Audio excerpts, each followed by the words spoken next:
এজন্যই তো হাদিসের মধ্যে পাওয়া যায়, এজন্যই তো সিরাতের কিতাবের মধ্যে পাওয়া যায়,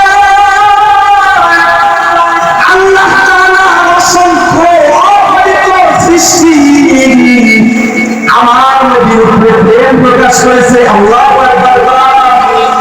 এক একটা সৃষ্টি আমার নবীকে যেভাবে নিজ নিজ অবস্থান থেকে প্রেম প্রকাশ করেছে, শুধু যে মানুষেরাই নবীকে ভালোবাসছে না, বরং সে আসমান আর জমিনে পশু পাখিরাও আমার নবীর উপরে প্রেম প্রকাশ করেছে। জবানটা খুলে বলেন না আল্লাহু আকবার। আওয়াজ দিয়ে বলেন আল্লাহু আকবার। ওই যে জঙ্গলের মধ্যে হরিণ আছে, হরিণ হরিণ নদীকে ভালোবাসে, কথা ঠিক না?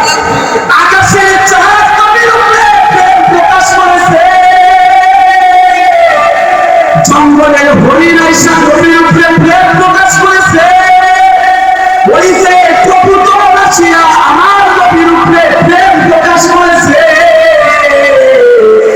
আল্লাহর নবী যখন হিজরতের উদ্দেশ্যে রওনা করেছেন, ওই যে গায়ে ওই পাহাড়ের গুহার মধ্যে আল্লাহর নবী আবু বকরকে লইয়া হাঁটতে হুকুম করেছেন।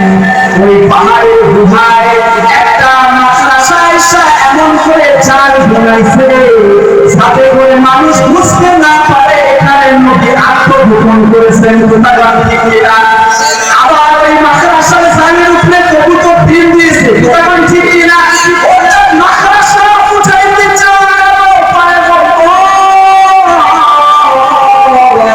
আমি আল্লাহ একটা মাখলুক মাদ্রাসা, আমিও আপনাকে ভালোবাসা আপনার হুকুম হওয়ার জন্য আমি আপনার মাথার উপরে সার বানাইলাম। সুবহানাল্লাহ। কবুতর মনে মনে কয়, ও আল্লাহর রাসূল,